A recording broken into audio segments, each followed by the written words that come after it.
Sejam muito bem-vindos, eu sou Paula Leal, estamos começando mais uma edição de Oeste Sem Filtro, programa que vai ao ar de segunda a sexta-feira a partir das 5h45 da tarde. As principais notícias do dia com as análises dos nossos comentaristas. Aqui no estúdio, Silvio Navarro, Augusto Nunes, do Litoral, Ana Paula Henkel, de Los Angeles e do Rio de Janeiro, Guilherme Fiuza.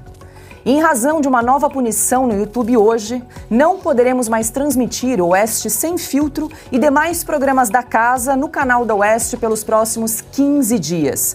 Por isso, todos os nossos programas ao vivo serão transmitidos no perfil da Revista Oeste no Twitter e nas plataformas Vimeo e Rumble.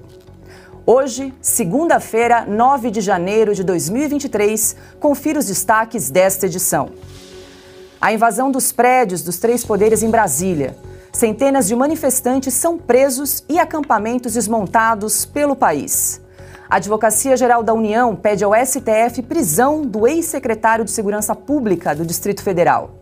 E ainda, ex-presidente Jair Bolsonaro é internado às pressas com dores abdominais na Flórida, nos Estados Unidos. Tem muito mais agora nesta edição de Oeste Sem Filtro. E neste domingo, dia 8 de janeiro, foi marcado pela invasão das sedes dos três poderes em Brasília. Milhares de manifestantes tomaram os prédios do Planalto, do Congresso e do Supremo Tribunal Federal. Houve vandalismo. Janelas, móveis e até obras de arte foram destruídos. Várias decisões foram tomadas, entre elas a exoneração do secretário da Segurança Pública do Distrito Federal, Anderson Torres, e o decreto de intervenção federal na segurança pública do DF. Para iniciar nossa rodada de comentários, um momento bastante delicado que vive o país, quero dar boa noite a Augusto Nunes. Nós temos vários assuntos para comentar nessa noite, Augusto, entre eles o afastamento do governador do Distrito Federal, Ibanez Rocha, o pedido de prisão de Anderson Torres e também o decreto de intervenção federal na segurança pública do Distrito Federal, mas gostaria de ouvi-lo aí para fazer um panorama dessas últimas 24 horas no país. Boa noite, Paula, nossa âncora. Boa noite, Silvio, meu querido amigo, Ana Paula, minha parceira, meu irmão Guilherme, boa noite a você que nos acompanha. Bom, queria deixar claro, né, em nome de todos nós aqui, que a Revista Oeste e esse programa, e nós todos, né, nas diferentes plataformas que usamos e veículos, nós sempre nos declaramos contra qualquer tipo de violência, né? Sempre, sempre. Manifestações que terminam em violência não terminaram bem, né? Isso serve para tudo. Então, eu acho que, diante do que houve ontem, nós vamos discutir tópico por tópico, né? o tudo que houve em Brasília e em outros lugares do Brasil. Mas eu, no primeiro comentário, queria deixar claro o seguinte: nós sempre apoiamos manifestações pacíficas e sempre foram pacíficas as manifestações feitas ontem por pessoas ligadas, as manifestações feitas ao longo dos meses que envolveram pessoas ligadas à manifestação de ontem. Por isso, nós achamos que tudo deve ser investigado e os responsáveis devem ser punidos. Tudo mesmo, até porque o que foi depredado, o que foi destruído, é patrimônio nosso. Nós pagamos pela existência deles e nós pagaremos pela reconstrução. Agora, deve ser investigado tudo. Por exemplo, nós queremos saber quem convocou a manifestação, porque um convite, uma convocação falsa, atribuída à Oeste, à Revista Oeste, convocava, né? A convocação chamava todos os interessados a se reunir com o pessoal já em Brasília para uma manifestação no dia 8 de janeiro. É falsa essa convocação. Quem escreveu em nome da Revista Oeste? Quem quis prejudicar a Oeste e arrumar um pretexto para que a Oeste fosse punida por alguma coisa, e a Oeste não cometeu nenhum crime, em nenhum momento nós violamos qualquer regra da Constituição, e em nenhum momento nós violamos qualquer norma legal. É preciso saber, é preciso resolver coisas estranhas, esclarecer coisas estranhas que cercam o que houve ontem, que foi um episódio muito grave da história do Brasil. Por exemplo, repito, quem convocou? Não faz sentido uma reunião, uma manifestação neste dia, no 8 de janeiro, porque o Congresso está em recesso, o STF está em recesso, o presidente Lula estava em Araraquara. Quem convocou uma manifestação para protestar contra os chefes ou os integrantes desses poderes, legislativo, executivo e judiciário? Quem é que teve a ideia de ir para lá? Não faz sentido se não havia ninguém para ouvir os reclamos aí dos manifestantes. Há evidências da presença de infiltrados. É preciso identificá-los e puni-los, como também devem ser identificados os que não se infiltraram, já estavam lá e agiram de maneira criminosa. É preciso ver tudo. Também não faz sentido o presidente Lula, estando em Araraquara, no interior paulista, ele já aparentemente estava com o decreto pronto para intervenção no Distrito Federal. Por que não havia nenhum policiamento no Palácio do Planalto? Por que não havia nenhuma proteção na sede do Legislativo, do Congresso, no prédio do Congresso? Por que também não havia proteção na sede do Supremo Tribunal Federal? Todos sabiam, o governador também, todos sabiam que ocorreria uma manifestação. Por que não adotar providências cautelares? Por que isso não aconteceu? Mas não faz sentido uma manifestação sem objetivos definidos e nem organizadores. No melhor sentido, é a organização do povo. A manifestação poderia ter ocorrido num determinado local. Por que ela se movimentou em direção à Praça dos Três Poderes? Existem vídeos mostrando muitas pessoas depredando, né, móveis, janelas, e também pessoas gritando: não é para destruir, né? Não vamos quebrar, não quebrem nada. É preciso mesmo saber o que aconteceu. E também, nós vamos comentar ao longo do programa, se as autoridades realmente desejam a pacificação do país, devem cessar provocações ocorridas nos dias que antecederam este domingo bastante preocupante para todo o país. O ministro da Justiça, Flávio Dino, não pode se referir aos manifestantes nos termos que ele usou. Também estava pronta a papelada, né, a papelada eletrônica que determinou o afastamento de um secretário, a punição de outros, etc., etc. Também é preciso tratar os fatos que ocorreram ontem da mesma forma que foram tratados os outros. Houve antecedentes semelhantes ao que ocorreu ontem e que passaram em branco. Não foi a primeira vez que ocorreu uma invasão do Congresso, porque desta vez, a reação foi tão imediata e dura e nas outras foi tão branda. Enfim, como jornalistas honestos, nós nos baseamos em fatos.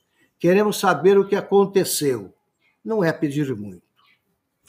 Boa noite, Silvio Navarro. Agora eu gostaria de ouvi-lo, saber suas primeiras impressões em relação aos atos que ocorreram ontem em Brasília.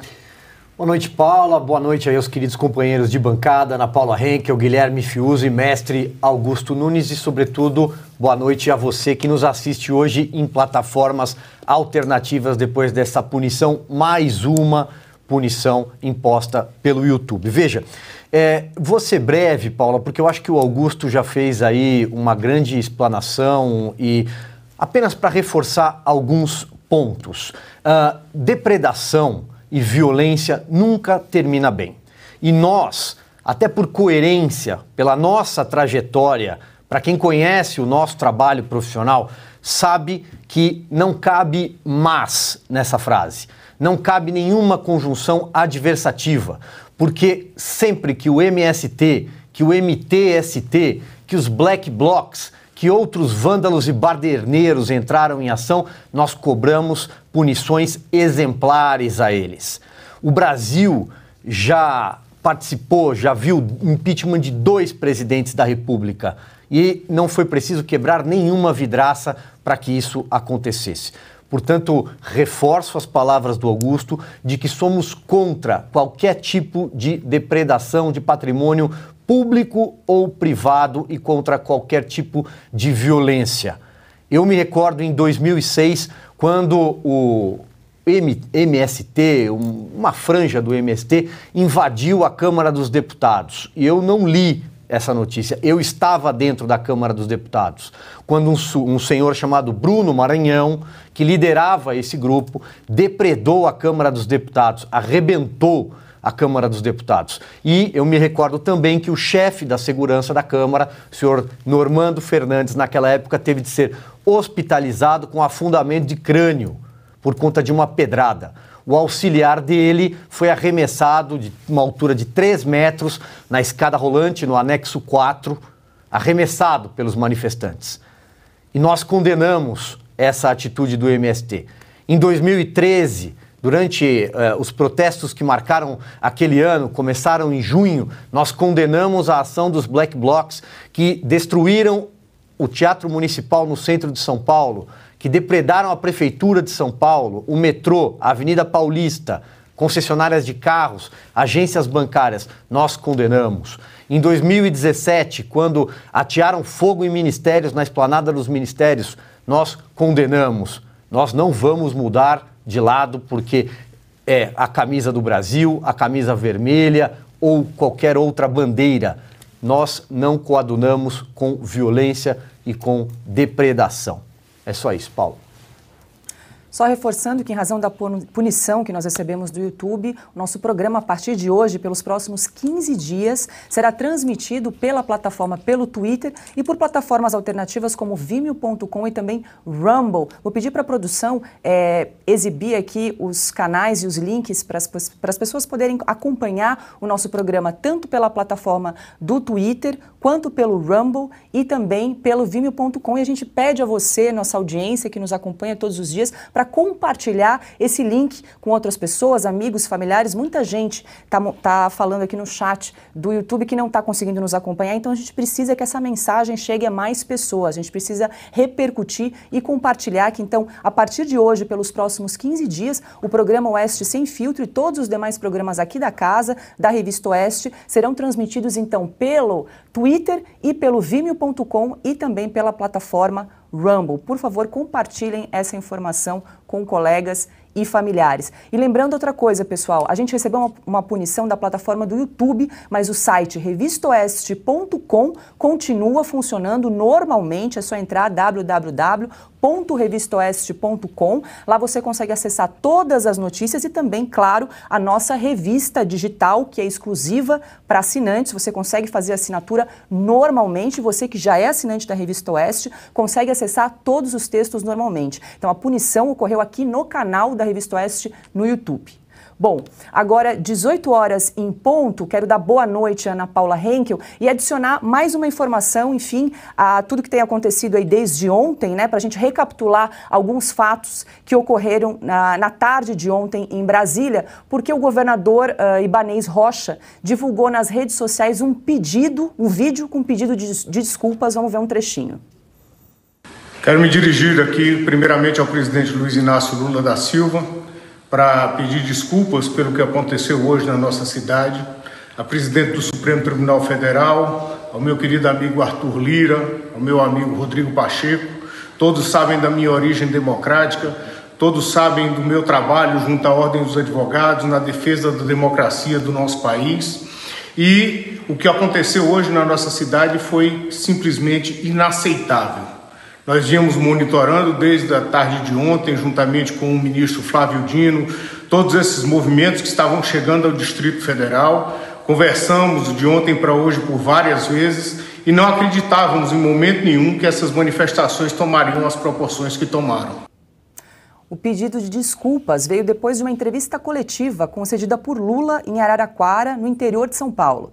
O petista disse que houve incompetência por parte dos responsáveis pela segurança no Distrito Federal. Acompanhe. Houve, eu diria, incompetência, má vontade ou má fé das pessoas que cuidam da segurança pública do Distrito Federal.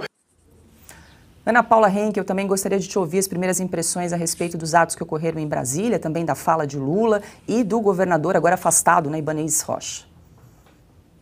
Boa noite, Paula. Boa noite, mestre Augusto Nunes, querido Silvio Navarro, parceiro Fiuza. Muito boa noite à nossa audiência maravilhosa hoje aqui com a gente em outras plataformas, devido a mais essa punição, um estado bastante complicado esse que estamos vivendo no Brasil. Acho que o Augusto, Paula, ele resumiu absolutamente tudo que nós cinco aqui sentimos em relação a essas manifestações e a outras manifestações pacíficas, ordeiras, organizadas, como as que vinham acontecendo, não apenas nos últimos 2 meses, em frente a vários quartéis generais da República, do Brasil, mas também no 7 de setembro desse ano, no 1º de maio do ano passado, no 7 de setembro de 2021, ou seja, já há muito tempo, a direita no Brasil vem demonstrando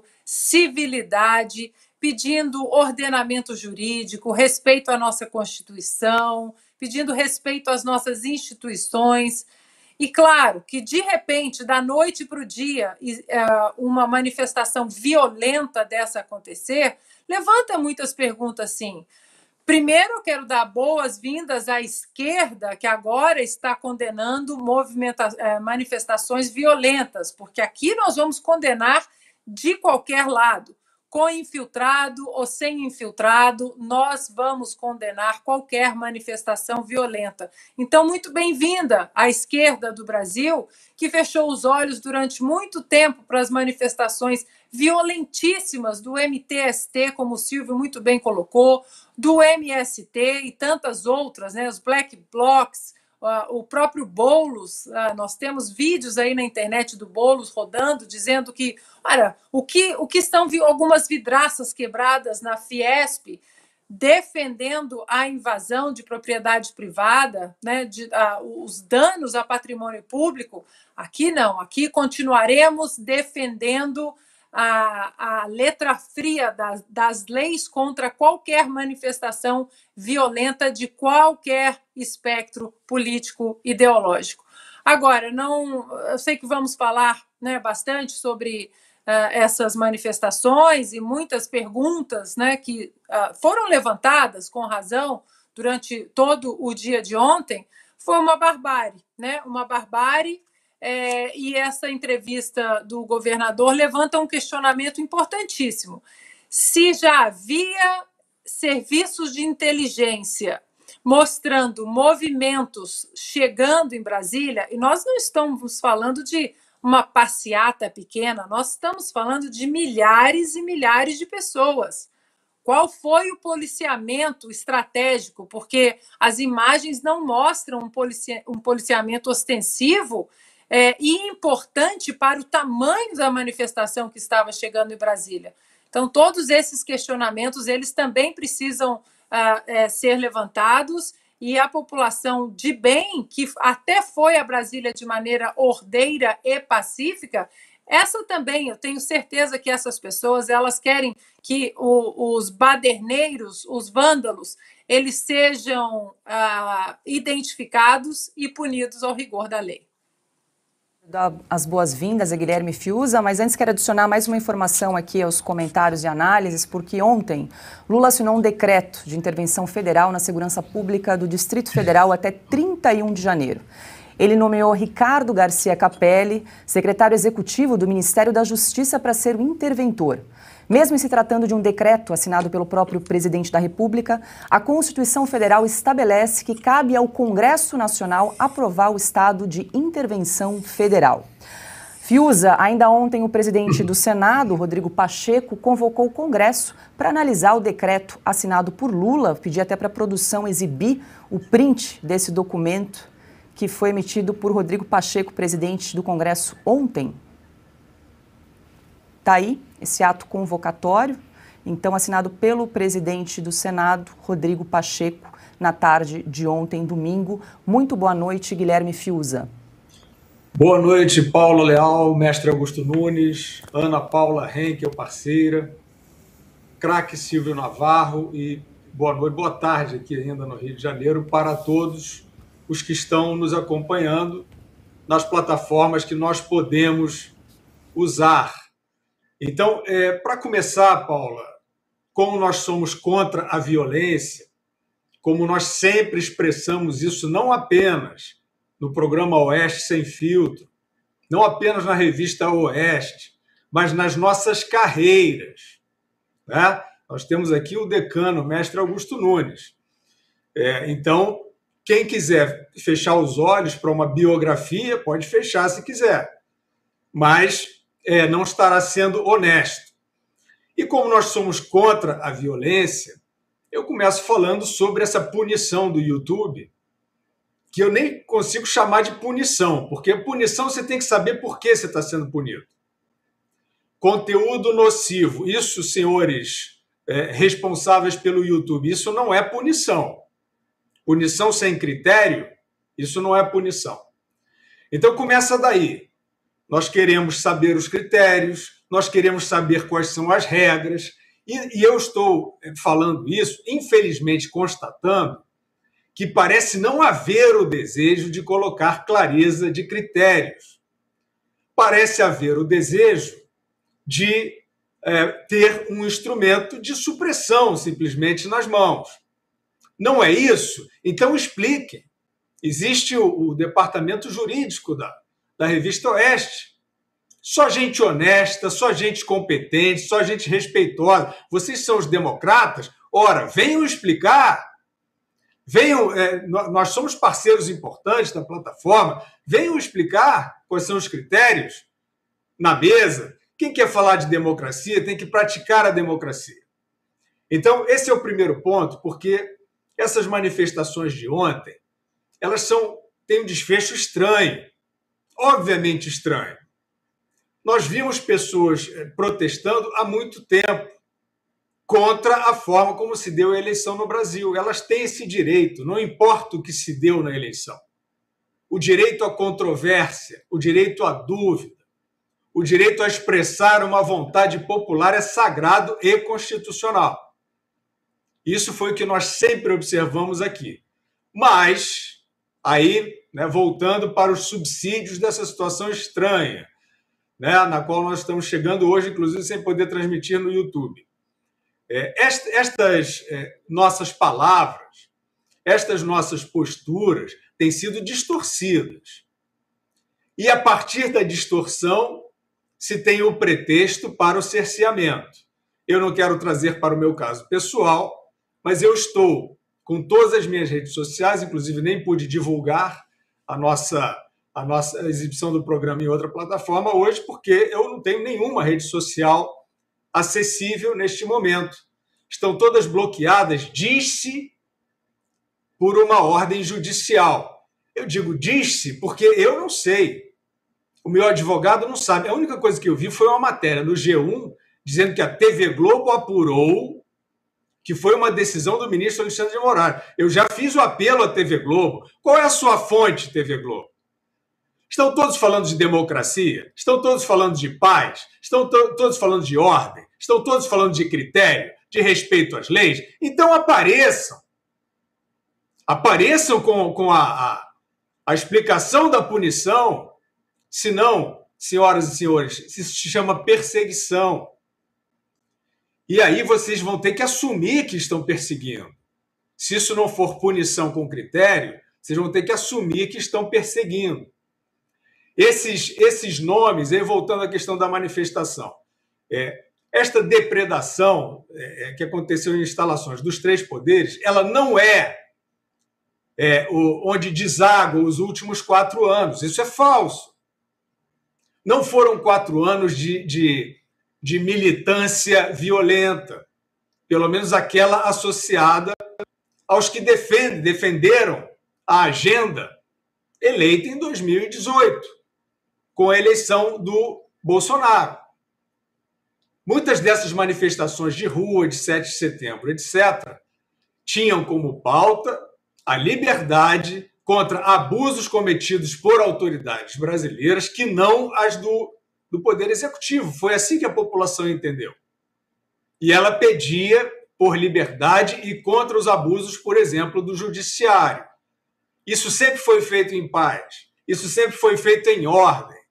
Só que nós percebemos desde então que havia destes que agora querem dizer que tudo é terrorismo na crítica política e que essa violência resume tudo. Desde lá de trás, esses diziam. O ministro Luiz Roberto Barroso declarou às vésperas do 7 de setembro de 2022 que no 7 de setembro nós veríamos o tamanho do fascismo no Brasil. Vocês acham que isso é uma declaração intelectualmente honesta? Vocês acham que o que se deu numa manifestação caudalosa e pacífica por liberdade no 7 de setembro era a demonstração do fascismo? Então, nós estamos com um problema muito maior, porque não se trata de você avaliar delitos, avaliar desvios e, inclusive, os atos de violência que têm que ser punidos, como Augusto já fez, já expressou por todos nós o que tem que ser feito. A gente não transige com pancada aqui, só que a gente está sob pancada. Até que mostrem os critérios para esse tipo de cerceamento.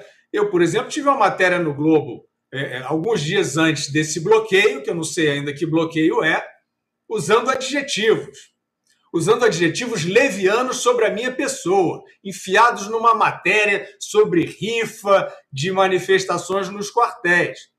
Isso não é honesto, isso não é democrático.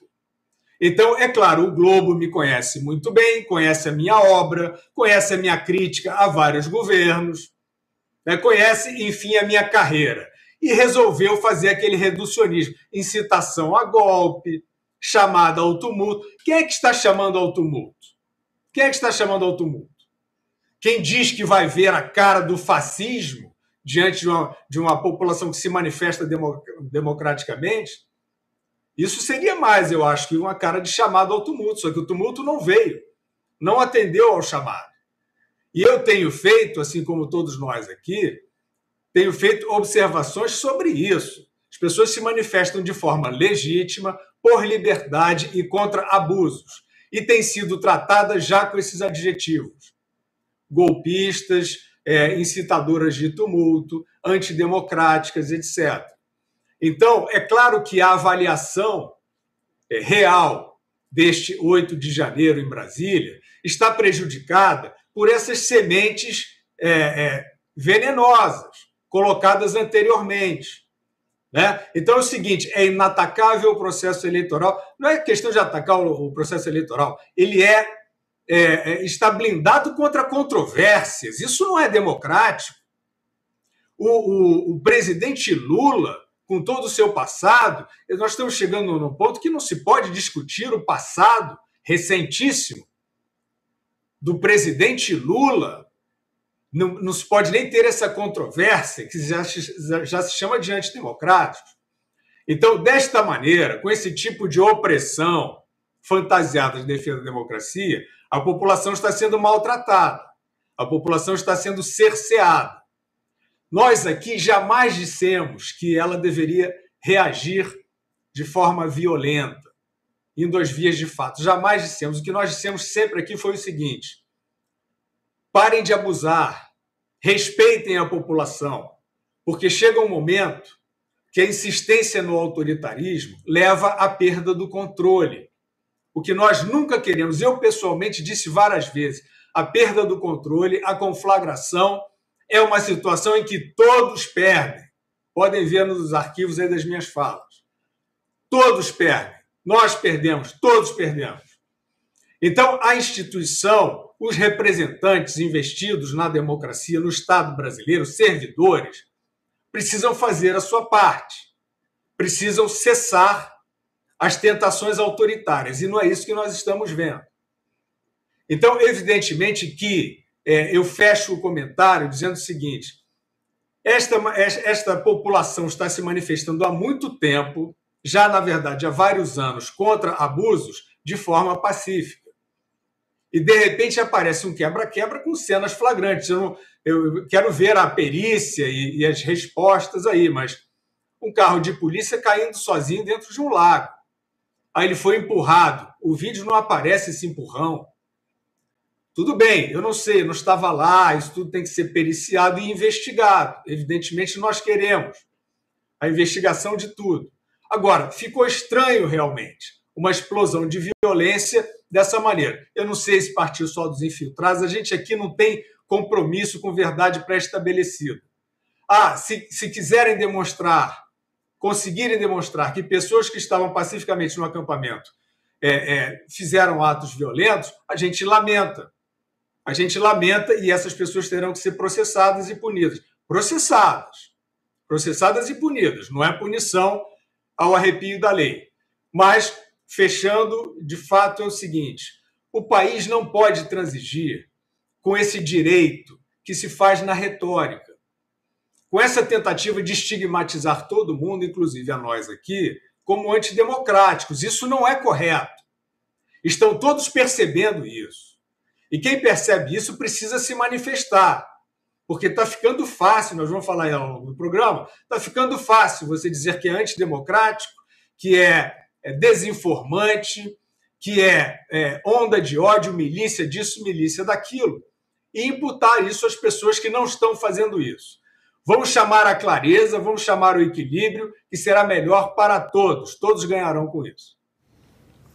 Agora, 18 horas, 18 minutos, e lembrando a você que, em razão da punição que a gente recebeu do Twitter, do YouTube, nós estamos transmitindo o programa Oeste Sem Filtro no Twitter e também nas plataformas Vimeo.com e Rumble. Eu quero até registrar que tem mais de quase 32 mil pessoas nos acompanhando agora ao vivo na plataforma Rumble. E a gente pede gentilmente a você que está nos acompanhando, copia o link e compartilha nas redes sociais, compartilha no WhatsApp, no Telegram. É importante que o nosso programa chegue a mais pessoas e que as pessoas saibam que então a gente não está no Twitter no YouTube pelos próximos 15 dias, então estaremos aqui no Rumble, Vimeo e também no Twitter da Revista Oeste. E mais uma informação, até o Guilherme Fiuza estava comentando a respeito da punição do YouTube. O que o YouTube nos informou em relação a essa nova punição de 15 dias foi em razão de uma entrevista realizada aqui no programa, salvo engano, na semana que antecedeu ali o Ano Novo, com o humorista Bismarck Fugaça, do canal Hipócritas. Segundo o YouTube, eles consideraram o conteúdo da entrevista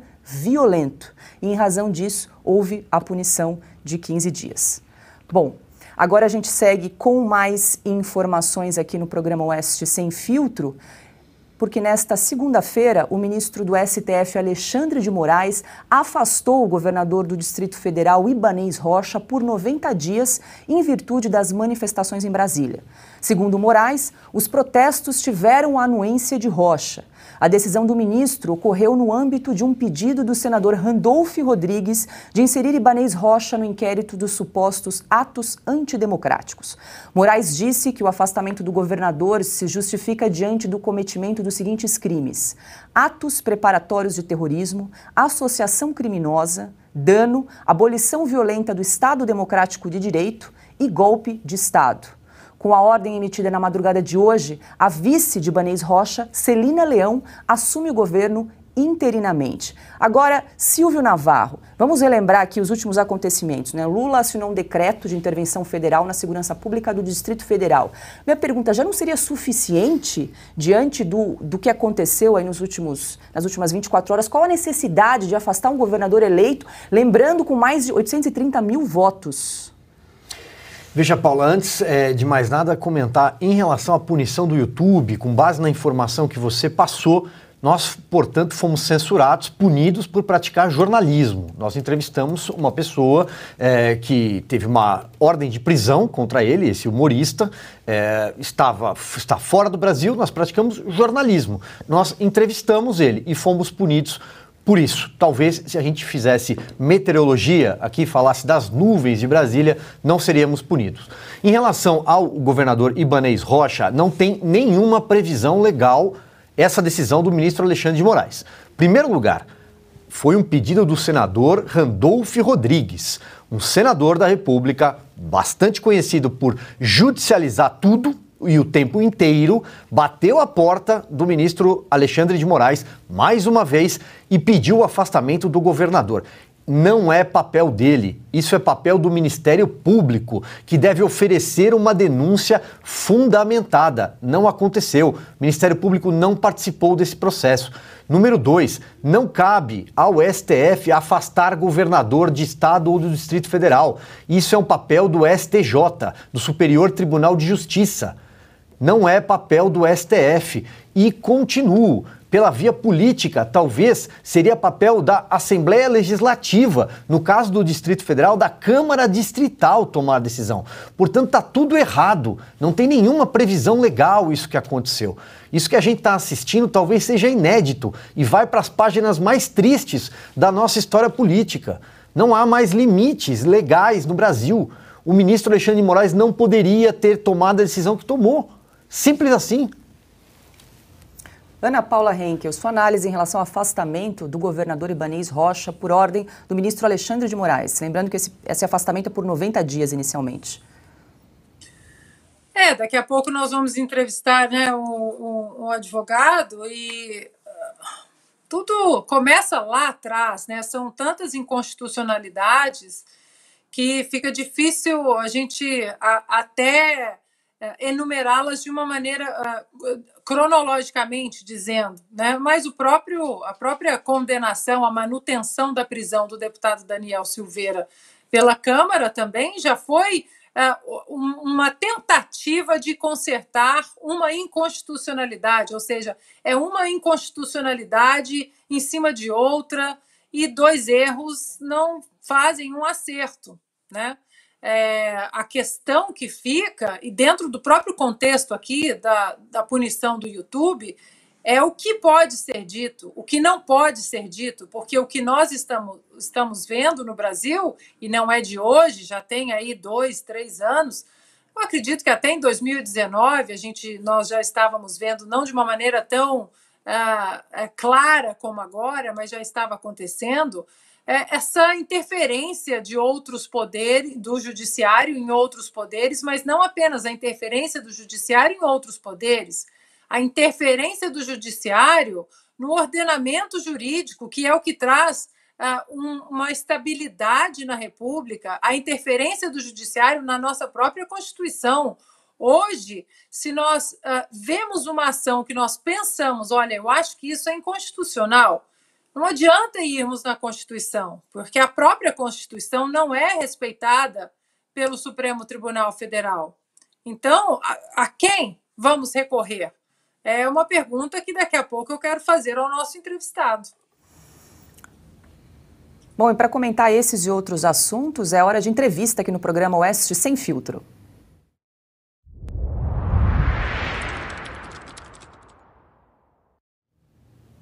E agora nós conversamos com o jurista Fabrício Rebelo. Muito boa noite, doutor Fabrício. O senhor me ouve bem? Muito boa noite, Paula. Ouço sim, é uma grande satisfação estar mais uma vez aqui com vocês. Muito obrigada mais uma vez por participar aqui do programa Oeste Sem Filtro. E eu começo perguntando ao senhor exatamente sobre esse assunto que nós estamos conversando, do afastamento do governador Ibanez Rocha. Gostaria da sua avaliação em relação a essa decisão do ministro Alexandre de Moraes de afastar o governador eleito do Distrito Federal. Nós, aparentemente, nos deparamos ontem com mais uma decisão daquelas inexplicáveis, né, do rol de decisões que não encontram um respaldo jurídico direto. Na minha participação anterior aqui no OS Sem Filtro, eu havia dito que nós estávamos enfrentando um cenário de anomalia constitucional. Mas eu acho que isso hoje já é insuficiente para descrever o que nós estamos vivenciando, porque nitidamente é um cenário de surrealismo jurídico, onde as decisões são tomadas e a impressão que fica é que depois vai se buscar alguma explicação, vai se buscar algum enquadramento jurídico. Como o Navarro muito bem pontuou aí, os governadores das unidades federativas aqui no Brasil não são processados perante o Supremo Tribunal Federal. Essa é uma atribuição do Superior Tribunal de Justiça, está expresso no artigo 105 da Constituição Federal. Nesse caso, houve esse deslocamento da competência natural para o STF por conta de inquéritos que ali tramitam de forma sigilosa. E no âmbito desses inquéritos, por conta desse sigilo, e aliás é uma questão curiosíssima, eles são não só sigilosos, como estão em processos físicos, o Poder Judiciário no Brasil praticamente inteiro já se modernizou, já conseguiu avanços expressivos e digitalizou todos os processos. Hoje, a quase integralidade dos feitos tramita de modo digital, mas esses inquéritos especificamente estão em autos físicos, que as pessoas não têm acesso a eles, e os advogados denunciam que o acesso só se dá no próprio gabinete do ministro relator, que é o ministro Alexandre de Moraes. Então, se há essas decisões proferidas ou essas justificativas dentro desses inquéritos, ninguém conhece, ninguém sabe o porquê isso está acontecendo. E aí o que se externa é uma decisão que, confrontada com a Constituição Federal, com aquilo que todos conhecem, com aquilo que é público, não encontra respaldo. É uma outra questão interessante, porque a decisão do ministro Alexandre de Moraes, ele aplica ao governador do Distrito Federal uma sanção, né, uma medida cautelar, que é uma medida aplicável quando há uma hipótese, indícios suficientes da prática de um crime e que aquele indivíduo é o autor desse delito, existe a possibilidade de se decretar uma preventiva, ou, se não for o caso de uma prisão preventiva, uma medida mais drástica, essas medidas cautelares diversas da prisão. Só que em qualquer dos casos é necessário que tenha havido uma representação ou do Ministério Público ou da autoridade policial. Inclusive, o pacote anticrime, uma inovação trazida lá em 2019, limitou expressamente a possibilidade de o juiz fazer isso de ofício. O Código de Processo Penal hoje é expresso, exigindo essas manifestações, seja do Ministério Público, seja da autoridade policial. E nós não tivemos isso nesse caso.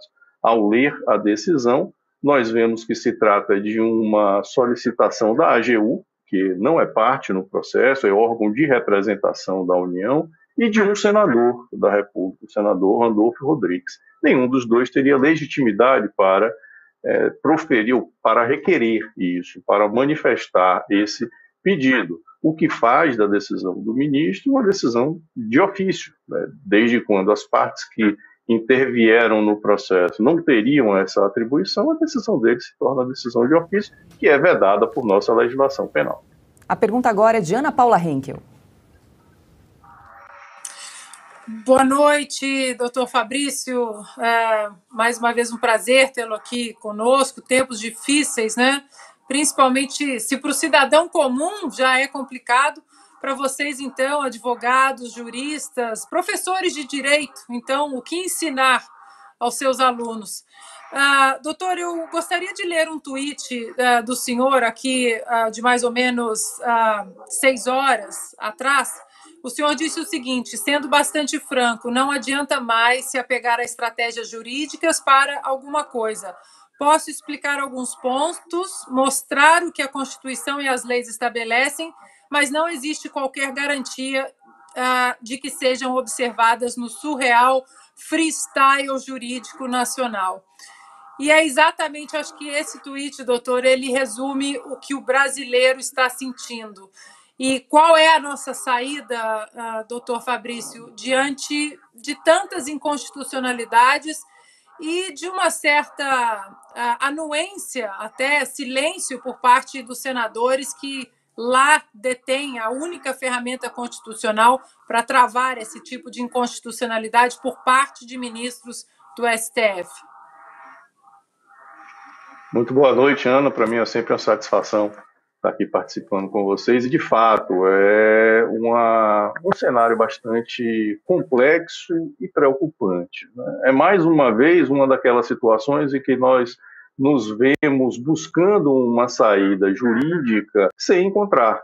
Porque nessa ideia de, como eu me referi no tweet, nesse verdadeiro freestyle jurídico, onde a impressão que fica é o vale tudo, nós não temos uma saída pronta. Nós temos um sistema constitucional que ele é pautado em uma organização que é chamada de freios e contrapesos, que põe as instituições representativas dos poderes na atribuição de limitar avanços uns dos outros. A própria Constituição Federal, na sua estruturação, ela põe o Poder Judiciário um degrau um pouco acima dos demais, porque ao mesmo tempo em que nós temos essa previsão de que os poderes são harmônicos, independentes e que atuam de forma equitativa, há uma disposição constitucional que coloca ao Poder Judiciário a competência para se manifestar sobre qualquer tema, dizendo expressamente que nenhum tema, nenhuma demanda pode ser impedida de ser discutida pelo Poder Judiciário. Então, isso, na prática, inclui atos dos outros poderes. O Poder Judiciário acaba, na estrutura constitucional, ficando um degrau um pouco acima dos demais. Isso funcionou no Brasil de modo tranquilo durante muitas décadas, porque havia uma autorregulação do próprio Poder Judiciário. O próprio Poder Judiciário recebia diversas demandas e, diante dessas demandas, se manifestava dizendo que aquilo era uma atividade típica dos outros poderes e que ele não ia interferir na atividade típica dos outros poderes. Daí surge, inclusive, uma máxima jurídica que é a de que o judiciário não interfere no mérito dos atos administrativos. Mas de uns anos para cá isso mudou. O Poder Judiciário deixou de ter essa autorregulamentação, essa autorregulação dele, essa contenção da sua atividade e passou a analisar mérito de atos administrativos. E aí se estabelece uma invasão das atribuições de outros poderes. No sistema de freios e contrapesos brasileiro, o que pode frear ou estabelecer novamente esse equilíbrio é justamente o que você citou, o poder legislativo. Do poder legislativo a atribuição de se autoafirmar perante avanços de outros poderes. Se o legislativo não faz isso, não há outra saída, não há um outro mecanismo, porque juridicamente não há como se socorrer a ninguém.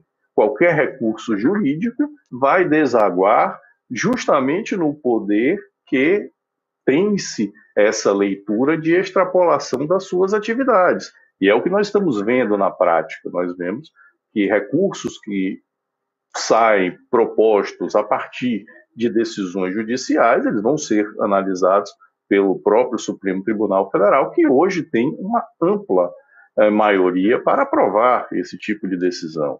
Então, a chave para um restabelecimento desse equilíbrio dos poderes e um restabelecimento do próprio sistema de freios e contrapesos vai ser sempre a atuação do Legislativo. Não existe outra saída que não passe pelo Poder Legislativo. Estamos conversando ao vivo com o jurista Fabrício Rebelo. A pergunta agora é de Silvio Navarro. Doutor Fabrício, boa tarde. Um prazer tê-lo mais uma vez conosco aqui na Revista Oeste. Eu também acompanhei um tweet do senhor agora há pouco, faz cerca de uma hora, sobre aquelas 1.200 pessoas que foram presas ontem. E o senhor se manifestava a respeito de não ter a individualização das condutas, simplesmente porque elas foram presas porque estavam próximas de vândalos, próximas de baderneiros. Eu não tenho memória, e aí recorro à sua memória, à sua larga experiência como jurista, de algo parecido que tenha acontecido no Brasil. 1.200 pessoas? Pois é, Silvio. Primeiro, boa noite. Para mim também é uma satisfação. Essa questão é extremamente preocupante do ponto de vista processual, porque ela subverte qualquer das regras que são aplicáveis hoje por todas as instâncias do Poder Judiciário. Até numa denúncia, por exemplo, de uma organização criminosa em que são colocados 5, 6 indivíduos, é questão de nulidade da denúncia se não houver ali a individualização das condutas de todos eles. Isso no universo muito menor. E hoje nós vimos, né, a execução, a decisão, e hoje a execução dessa decisão, com a prisão de mais de 1.000 pessoas sem que a ela se atribua qualquer conduta efetiva.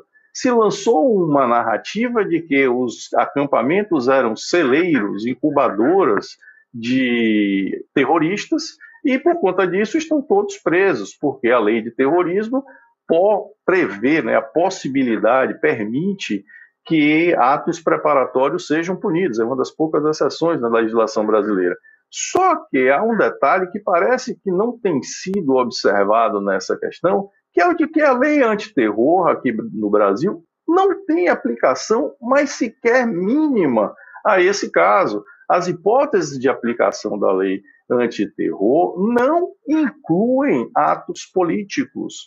São atos discriminatórios por questões raciais, de etnia, até mesmo de crença, mas nunca atos políticos. Não há a inclusão na Lei 13.260, que é a lei antiterror aqui no Brasil, de atos políticos. Ao contrário, isso inclusive foi colocado de modo expresso para que as disposições daquela lei não agissem movimentos organizados com o propósito de reivindicar, de defender pautas com conotação política. Então, a matriz dessa prisão, ou de onde elas derivam, dessas prisões, com mais de 1.000 pessoas, ela está manifestamente equivocada, porque se há uma legislação que não é aplicável, a hipótese nitidamente não é aplicável, não há como se admitir punição por atos preparatórios. E ainda que isso fosse uma realidade, o simples fato de, em algum momento, ter eventualmente convivido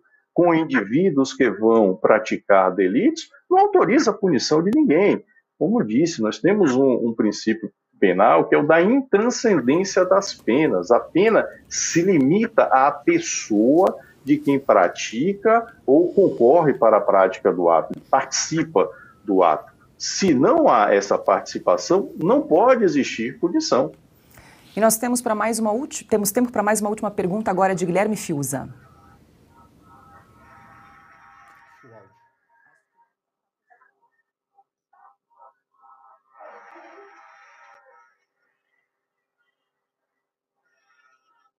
Não? Deu probleminha no áudio?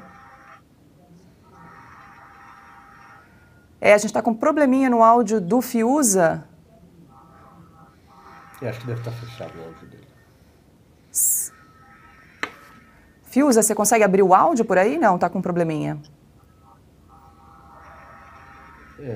Acho que a gente está com algum problema. Silvio, quer fazer mais uma última pergunta para o doutor Fabrício, antes da gente encerrar aqui rapidinho? Quero, ainda sobre o caso do governador ibanês, doutor Fabrício, fica sempre a pergunta, né? É uma decisão monocrática do ministro Alexandre de Moraes. E a resolução anterior aprovada pelo próprio Supremo, que visava justamente limitar esse tipo de decisão monocrática, ela não vale nessa situação? Essa vai ser uma das primeiras oportunidades em que o Supremo vai ter que se debruçar sobre essa questão.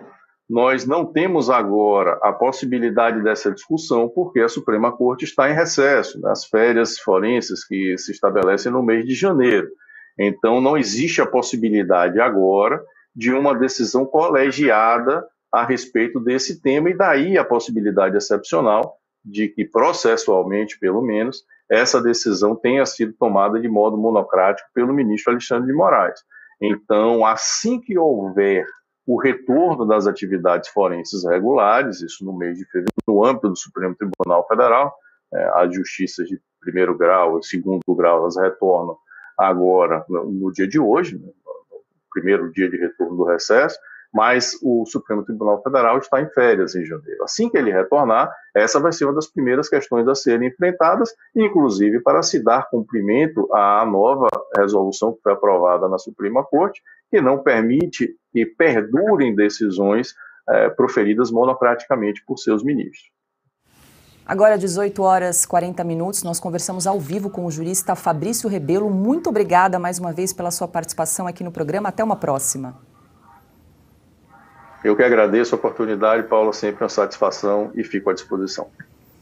Pessoal, e lembrando a você que está nos acompanhando, em razão da punição que nós recebemos no YouTube hoje e pelos próximos 15 dias, o programa aqui Oeste Sem Filtro está sendo transmitido na plataforma vimeo.com e também Rumble e no Twitter da Revista Oeste. A gente quer agradecer mais de 37 mil pessoas nos acompanhando hoje, só hoje no Rumble, que nós abrimos a nossa conta para poder transmitir o nosso programa, e será assim nos próximos 15 dias. A gente pede a sua ajuda, a sua colaboração, compartilhe o link aqui do nosso programa para que outras pessoas, tem algumas pessoas acompanhando lá no YouTube, para que elas possam acompanhar o programa daqui para frente, aqui nessa plataforma e também no Twitter. A gente segue agora com mais notícias e informação no programa Oeste Sem Filtro, porque logo depois das manifestações de ontem na Esplanada dos Ministérios em Brasília, cerca de 300 pessoas foram presas, segundo a Polícia Civil do Distrito Federal.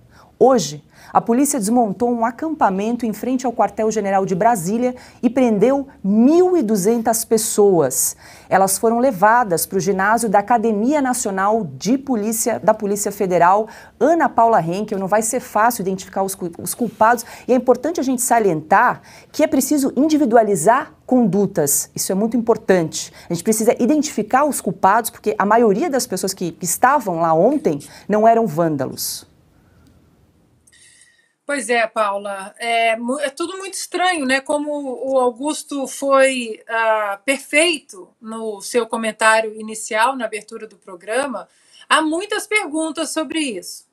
E aqui, Paula, eu vou ter que abrir um pequeno parênteses e ser um pouco chata. Eu não quero me dirigir à nossa audiência, eu avisei.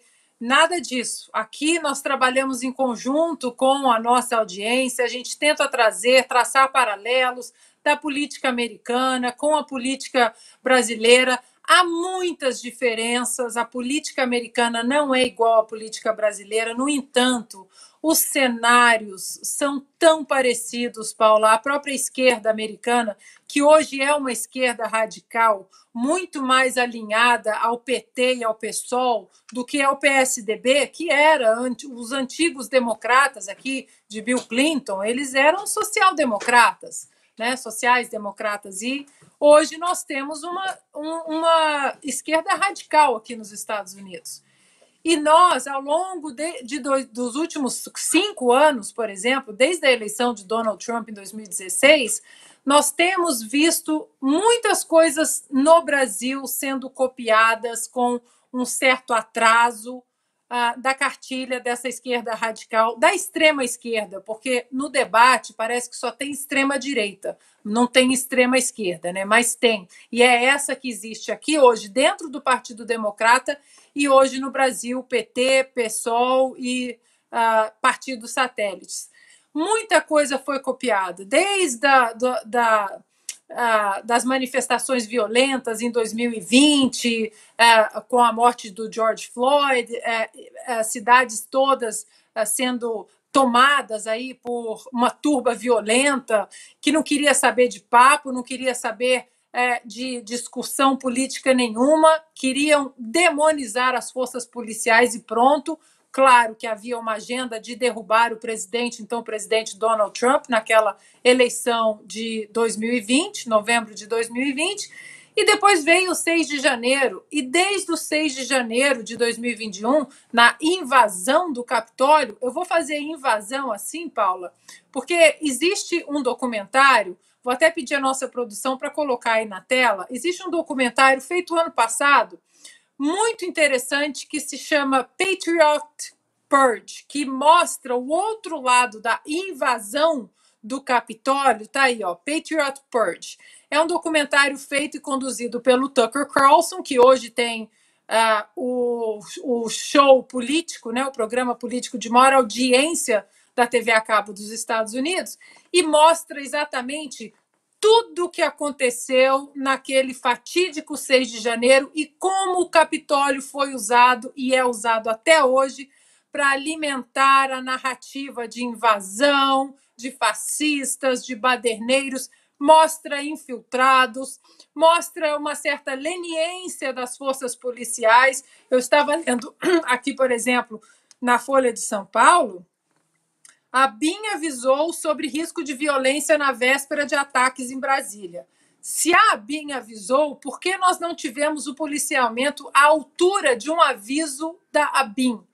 Isso tudo precisa ser questionado, como aconteceu no Capitólio aqui. E foi avisado.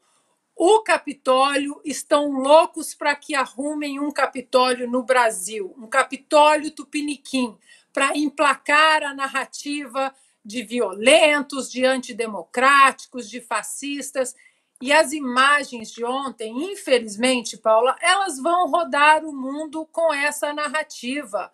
Toda a movimentação pacífica dos últimos 2 meses, dos últimos 2, 3 anos, nada disso vai ser levado em conta. Nesse documentário que a gente mostrou, o print, várias coisas são levantadas que nós temos que levantar no Brasil também.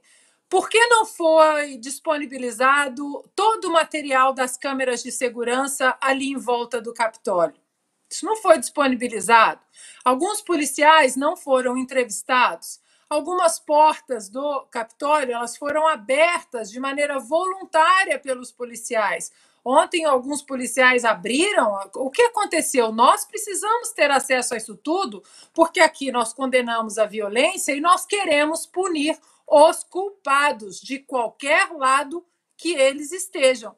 Então, Paula, nós continuaremos fazendo perguntas, porque na época do Capitólio, logo depois do 6 de janeiro, foi proibido fazer perguntas. Não pode falar em infiltrado, não pode falar em câmeras, não pode falar na esquerda que pode ter usado o movimento para tentar derrubar Donald Trump. Assim que aconteceu o 6 de janeiro, por exemplo, Donald Trump foi derrubado das redes sociais e desde então vem sofrendo aí uma caçada para que a sua vida política seja encerrada. Então, para finalizar, Paulo, tudo muito parecido com os Estados Unidos. E agora, qual é o próximo passo? Tentar jogar Jair Bolsonaro na prisão, acabar com a sua carreira política e todos aqueles que estão perto do presidente, até como do ex-presidente agora, até como parlamentares dentro do Congresso, que já havia demonstrado uma sinalização de que seria uma oposição ferrenha e bastante complicada para um governo que já inicia a sua administração bem capenga. Antes de passar a bola para Augusto Nunes, eu pedi para a produção exibir novamente aquele vídeo dos 1.200 manifestantes presos no ginásio da Polícia Federal em Brasília. Enquanto a Ana comentava, a gente estava exibindo esse vídeo dos 1.200 manifestantes, como lembrou o Silvio aqui, parece um aeroporto, uma rodoviária, enfim. Todos aí com malas, cadeiras de praia, bandeiras do Brasil, sacolas... Enfim, Augusto, gostaria de seu comentário a respeito aí dessas manifestações, da prisão dessas 300 pessoas e depois, hoje, né, foram mais 1.200 pessoas levadas para o ginásio da Academia Nacional da Polícia Federal. Paula, se me permitem que eu recupere alguns temas que eu gostaria de comentar, temas que já foram abordados, eu queria voltar a eles. Por exemplo, a punição aplicada pelo YouTube. Punição se aplica a culpados. Nós somos culpados do quê? De dizer a verdade, como lembrou o Guilherme? Isso é um completo absurdo. E depois é o seguinte, tem que resolver logo uma dúvida aí, um problema que é vivido por todos os países, né, pelo mundo inteiro.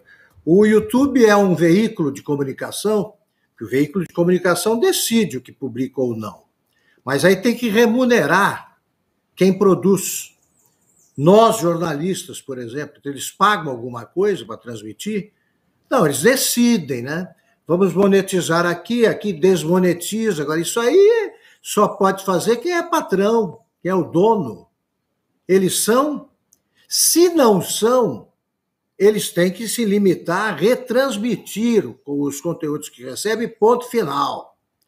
Tá? Eles são beneficiários de impostos ridículos, tá? Porque essa legislação não anda, o mundo inteiro está discutindo isso ainda, e o que precisa fazer o YouTube é decidir, né? Ou a legislação decide por eles. É um veículo de comunicação, então pague pelo que publica. E isso se estende a todas as plataformas, né? Todas as big techs aí que se valem disso. Mas o YouTube, como todas as empresas, precisa de concorrentes, com o caso do Vimeo. Porque senão o maior interessado, que é o maior prejudicado, é o povo, é quem assiste. Quem assiste é que decide se gosta ou não, se o conteúdo é nocivo ou não é. Não entendo esse negócio de nocivo. É cigarro, é isso aí que eles estão comparando a gente a isso. A quê? Então esse é um ponto. Outro ponto, o Lula diz que, não sei se a gente vai voltar ao assunto, diz que decretou a intervenção na segurança porque não fizeram isso e aquilo, o governo não conseguiu conter as coisas. Nós vamos tratar, imagino, das outras invasões, né? Das outras invasões já ocorridas, então eu deixo para mais tarde. O governador Ibanez não tinha nada que pedir desculpas, não. Nada de pedir desculpas. Como é que pode, numa decisão inconstitucional, solicitada, como sempre, pelo Randolfo Rodrigues, né, e seus companheiros de coral de castrate, fixa até o tempo do afastamento. Quer dizer, o que pensa o ministro Moraes? Não, vai ficar 90 dias, por que não 80, 60? Nesse período ele tem que resolver os problemas de segurança pública que existem em outros estados e mais graves. E por que não botar no lugar botar como o responsável pela segurança o Ricardo Capelli, que é o número 2 do Ministério da Justiça, só porque foi do PCdoB e presidente da UNE. Essa é a experiência dele, de líder estudantil, está preparado para cuidar da segurança de Brasília. O Alexandre de Moraes tem que dar 5 dias para ele resolver os problemas de Brasília. E qual é a experiência do Flávio Dino no Maranhão? Por acaso aquilo lá é seguro? É um dos estados mais afetados pelas organizações criminosas que controlam a cadeia. Pois bem, esse tipo de decisão, essas medidas que vêm sendo tomadas, não ajudam a pacificar o país. O Brasil precisa de tranquilidade, mas isso é uma maneira de esticar cordas. Sabe? São arbitrariedades que vão lixando os nervos de qualquer pessoa normal. Então eles têm de pensar nisso, sim. Então o Ibanez, ele não tinha... Por que ele é responsável pelo Palácio do Planalto, por exemplo? É isso? Claro que ele é responsável também. Mas quem ordenou que ficasse ali abandonado o palácio num domingo de manifestação? Não estou transferindo culpas, não. Quem depredou tem que ser punido. Manifestação violenta é intolerável. Agora, que se apure tudo e que não se puna o primeiro alvo, né, que é escolhido por motivos políticos. E isso aí, o que me lembra, é um campo de refugiados. Essa cena mostrada no último vídeo. E isso só faz com que a gente lembre que o Brasil também tem presos políticos e exilados. Não é uma democracia. Silvio Navarro, para a gente arrematar esse assunto, queria adicionar mais uma informação aqui em relação a esses 1.200 manifestantes presos em Brasília, porque acampamentos em frente aos quartéis generais de outros estados estão sendo desmontados. É o caso do instalado em frente à Assembleia Legislativa de São Paulo e a decisão baseia-se em uma ordem do ministro do STF, Alexandre de Moraes. Pois bem, eles avisaram que eles iam fazer isso, né? Principalmente o ministro da Justiça, o Flávio Dino. Ele avisou antes de tomar posse no cargo de ministro da Justiça. Antes, ele avisou que desmontaria os acampamentos e que as pessoas seriam punidas. Esse é o método: aniquilar a oposição, aniquilar adversários, não ter oposição na rua, não ter oposição nos meios de comunicação. Isso é método. E tem nome, a gente sabe como é que chama também. Agora veja, 1.200 pessoas num ginásio da Polícia Federal, como você mesmo mostrou, Paula. Essas pessoas vão ter audiência de custódia? Essas pessoas estão recebendo comida, água? As imagens mostram pessoas ali, alguns idosos, pessoas sentadas em cadeirinha de praia. O Brasil não prende 1.200 traficantes por ano no Rio de Janeiro, no Morro do Rio de Janeiro. O Brasil não prende 1.200 homicidas em São Paulo, ligados ao PCC, mas prende 1.200 pessoas. Todos aqueles ali eram baderneiros, arruaceiros, quebraram telas, destruíram os edifícios dos três poderes, todos eles. Foi individualizada a conduta de cada um, foi tipificado. Como eu disse, vai ter audiência de custódia, tem lugar para colocar todo mundo, tem cela para essas pessoas, mas e os traficantes, e os homicidas? Repito, não prende 1.200 por ano. Então eu acho que o que a gente está vivendo, esse estado policialesco, já tem um outro nome. Eu acho que o Brasil está num processo de transição de regime. Já não é mais uma democracia o que a gente está vivendo. Ana Paula Henkel, num comentário anterior, você tinha falado a respeito de infiltrados na invasão do Capitólio. E em vídeos divulgados nas redes sociais desde ontem, manifestantes afirmam que havia também infiltrados que promoveram o quebra-quebra. Vamos ver um desses vídeos. Temos aí, produção, o vídeo? No ponto? Um minutinho.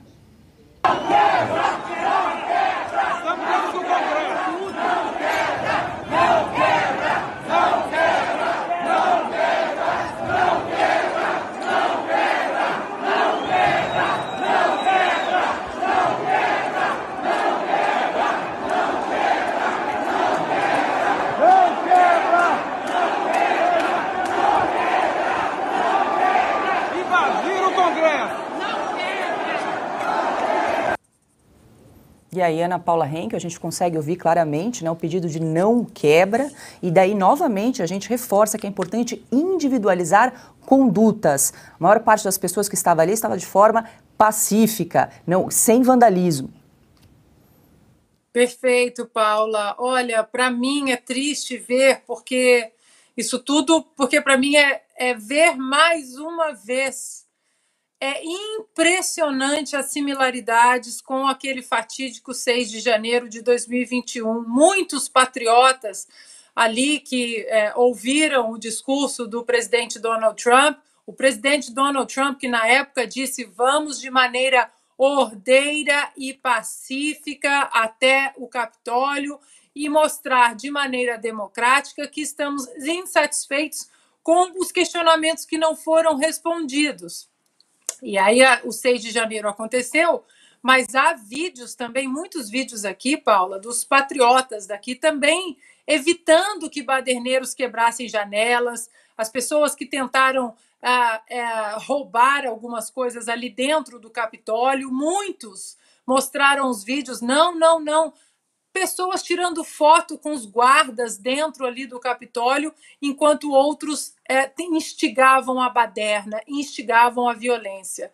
Mas a questão disso tudo, Paulo, a tristeza disso tudo, e é o que nós vimos aqui, temos visto até hoje, desde 2021, é que aquelas imagens elas foram usadas, e com infiltrados ou não, para muitas perseguições, para apoiadores do presidente Donald Trump, para prisões ilegais, para processos ilegais. O próprio Departamento de Justiça americano, assim que Joe Biden assumiu, perseguiu muita gente, velhinhos, tiveram o FBI ali batendo na porta, o senhor estava ali porque o sinal do seu celular, né, comissões foram abertas no Senado, até hoje temos a comissão do 6 de janeiro, que vira e mexe, faz um espetáculo na TV para mostrar como os republicanos são antidemocráticos, fascistas, nazistas, etc., e aquela lista toda.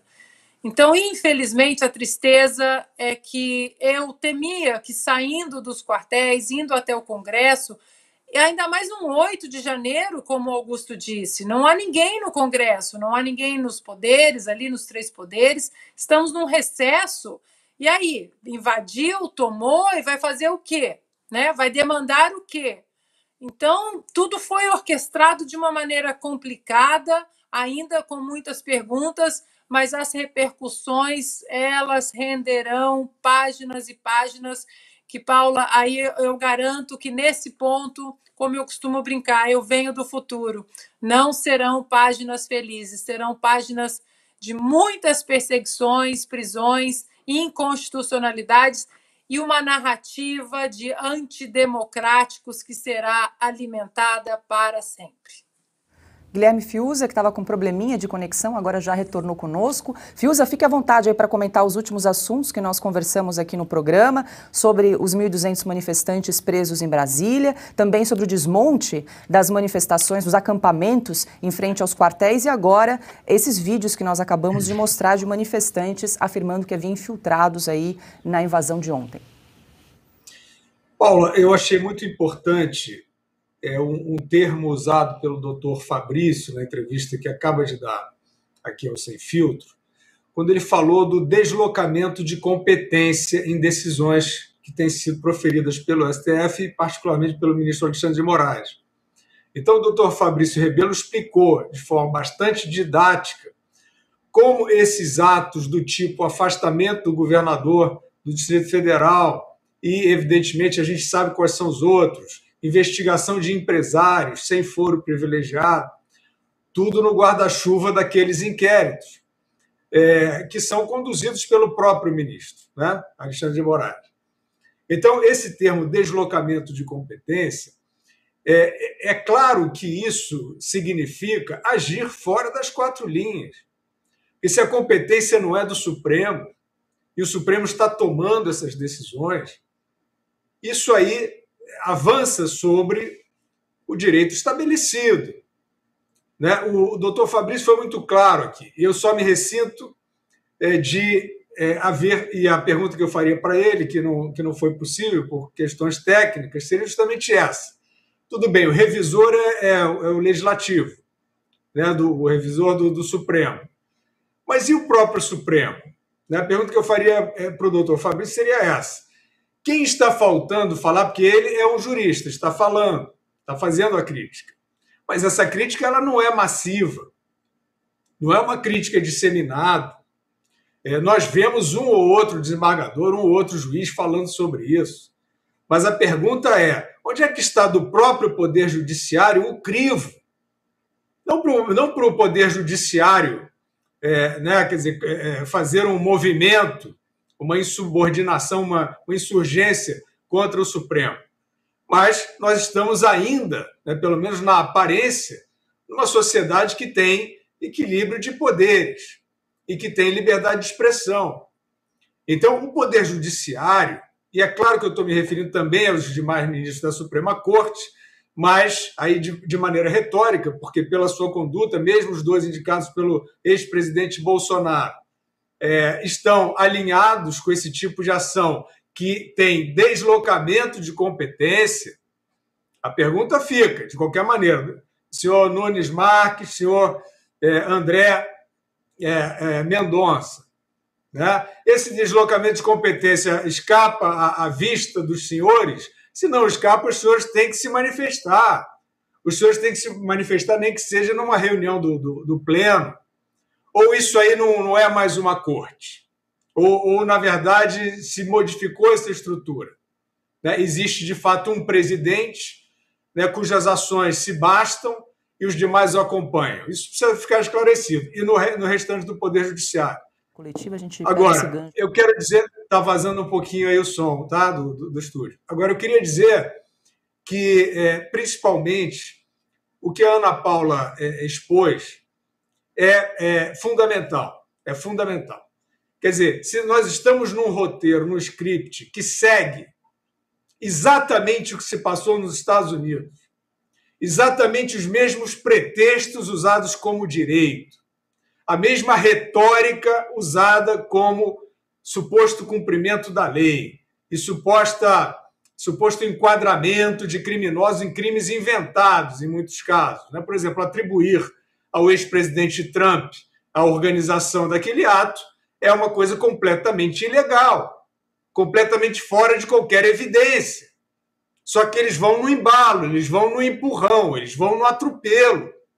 E vem as plataformas, e vem essa imprensa, que eu não sei se é vendida, mas no mínimo falida, né, dos seus princípios, e corroborando. Mas é assim que vocês vão fazer a coisa?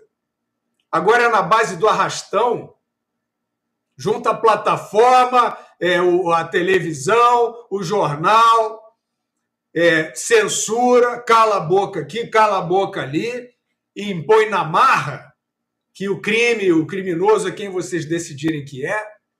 Então isso aí é muito grave, é muito importante esse depoimento da Ana Paula Henkel, é didático também, né? Nós precisamos saber se e constatamos que, sendo exatamente a mesma prática, isso não é também uma exorbitância só brasileira, ou só dos ministros da Suprema Corte brasileira.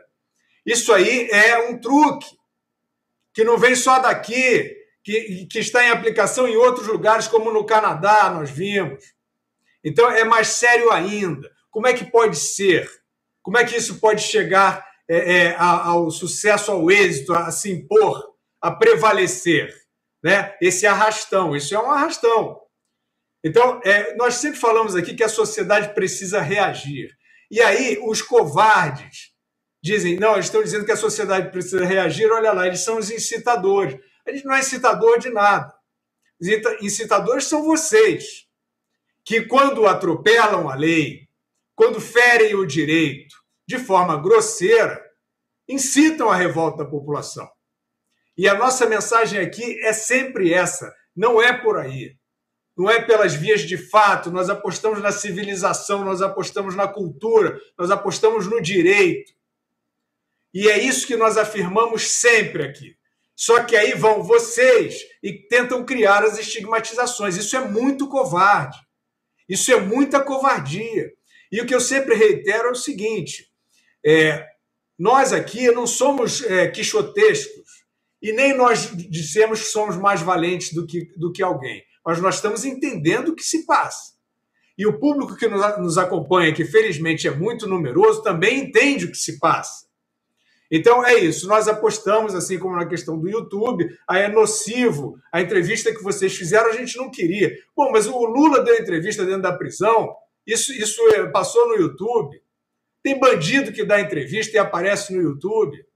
Né? Tem incitadores reais, tipo o MST, fazem palestras incendiárias e que estão no YouTube. Como é que é? É Oeste Sem Filtro? A revista Oeste, dirigida por Zé Roberto Guzzo e Augusto Nunes, é isso que é nocivo? Vocês não têm vergonha de apontar isso como nocivo?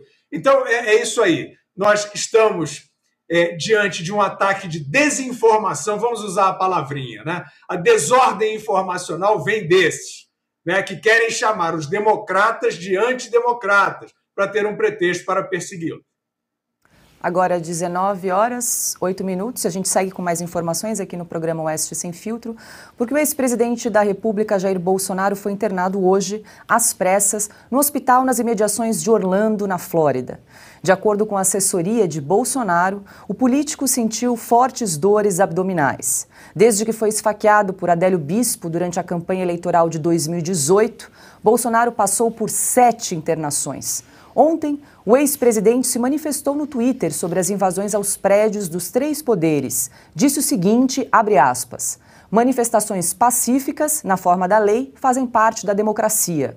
Contudo, depredações e invasões de prédios públicos, como ocorridos no dia de hoje, assim como os praticados pela esquerda em 2013 e 2017, fogem à regra, fecha aspas. Silvio Navarro, é importante lembrar que Lula responsabilizou Bolsonaro durante a coletiva de imprensa ontem, que ele deu em Araraquara. Vou pedir para a produção se a gente tem um trechinho dessa coletiva. Esse genocida não só provocou isso, não só estimulou isso, como quem sabe está estimulando ainda pelas redes sociais, sabe, que a gente está sabendo lá de Miami, onde ele foi descansar. Se a gente pudesse chamar o Lula do que ele é, né? Porque ele pode tudo, né? Ele pode se referir ao presidente Jair Bolsonaro como genocida, como fascista, e nós não podemos nos referir a ele sobre, por exemplo, as suas próprias condenações. Veja, Paulo, o que a gente vê é um revanchismo explícito em curso no Brasil. É, como eu disse agora há pouco, uma tentativa de se aniquilar a oposição ao PT, a oposição ao senhor Flávio Dino, a oposição a esse governo posto, para que o presidente Jair Bolsonaro não possa mais concorrer. Daí esse movimento batizado de Sem Anistia, que vem sendo patrocinado aí por um grupo de advogados chamado Prerrogativas, não é mesmo? Os anti-lavajatistas, formado por advogados que defendiam inclusive empreiteiras da época da Lava Jato. Ou seja, é um revanchismo explícito e não vai parar por aí. Eles não vão descansar enquanto não chegarem minimamente perto do que poderia ser uma prisão do presidente Jair Bolsonaro sem ter cometido crime nenhum, sem ter cometido ilegalidade nenhuma. E o presidente está lá, foi hospitalizado hoje. As informações que a gente tem é que se trata do mesmo problema que já o levou a ser hospitalizado no passado por conta da facada sofrida pelo Adélio Bispo em setembro de 2018, um militante do PSOL, e que, inclusive, muita gente da esquerda ainda tem coragem até hoje de falar que a facada foi fake. Só que essas pessoas não são punidas. Punidos somos nós, né? Punido é quem se opõe ao governo Lula, quem se opõe ao seu Flávio Dino. Esses são punidos. Ana Paula Henke, eu gostaria de pedir para a produção para a gente exibir um trecho do tweet do Jair Bolsonaro, publicado na noite de ontem. Vou repetir aqui. Abre aspas, manifestações pacíficas na forma da lei fazem parte da democracia. Contudo, depredações e invasões de prédios públicos, como ocorridos no dia de hoje, assim como os praticados pela esquerda em 2013 e 2017, fogem à regra, fecha aspas. Até o Augusto comentou sobre essas manifestações e nós vamos repercutir aqui logo mais no programa Oeste Sem Filtro. Pois é, e o Lula diz que o presidente Bolsonaro, ele alimentou essa depredação, essa violência. Como? Mostre uma coisa, um tweet, uma fala, um vídeo. Olha, desculpa a repetição, mas é impressionante a repetição das mesmas páginas daqui, porque agora o movimento Sem Anistia é o quê? É a mesma coisa que aconteceu aqui com Donald Trump.